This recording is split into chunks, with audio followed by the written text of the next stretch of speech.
पर्व और त्योहार के पहले हमें कभी मैदावल में, कभी बखिरा में, कभी खलीलाबाद में, कभी धनघटा में दुर्गा पूजा पंडाल लगाने के लिए आना पड़ता था, दुर्गा मूर्ति विसर्जन के लिए आना पड़ता था, रामनवमी के जुलूस को, शोभा यात्रा को आगे बढ़ाने के लिए आना पड़ता था।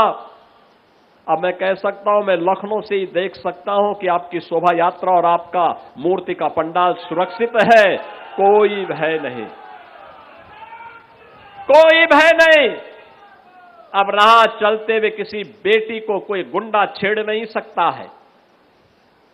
ईमानदारी के साथ व्यापार करने वाले किसी व्यापारी के साथ कोई जबरदस्ती नहीं कर सकता है।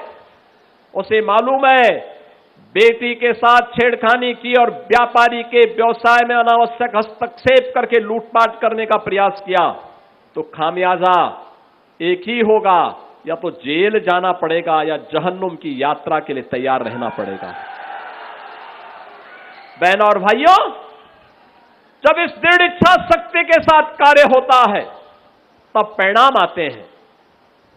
पहले आज जब हम तामेश्वरनाथ धाम की बात करते हैं, कॉरिडोर बनाने की बात करते हैं, तो बहनों और भाइयों, ये धाम में कॉरिडोर बनाने की बात इसलिए हो पा रही है क्योंकि हमारे पास पैसा है, हमारी भगवान शिव के प्रति, देवादिदेव महादेव के प्रति हमारी आस्था है, भारत की विरासत का हम सम्मान करना चाहते हैं।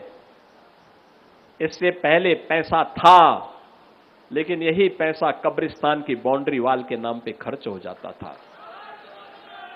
ये पैसा कहीं पे संत कबीर एकेडमी के लिए नहीं खर्च होता था। संत कबीर तो निर्गुण धारा के थे, उन्होंने जितना मुस्लिम कट्टरपन के खिलाफ कहा उतना ही हिंदू कट्टरपन के खिलाफ भी कहा, लेकिन हिंदू ने उन्हें पूजा है और मुसलमान दूर से भी नहीं छूना चाहता है।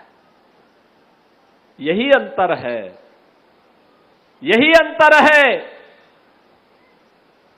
आज संत कबीरदास जी के नाम पे एकेडमी बनती है, ऑडिटोरियम बनता है, और साथ साथ बाबा तामेश्वरनाथ धाम के कॉरिडोर के निर्माण के लिए भी हम कार्य कर रहे हैं। मैंने तो कहा है तामेश्वरनाथ धाम के लिए जितने लोग वहां बसे हुए हैं, उनको हम मुआवजा देंगे, बसाने की व्यवस्था करेंगे, वे लोग सहयोग करेंगे तो आने वाले कई 100 वर्षों के लिए, आने वाली पीढ़ी के लिए एक उत्तम धाम का निर्माण हो जाएगा। पैसे की कमी नहीं, पैसा हम दे देंगे, वे सहयोग तो करें।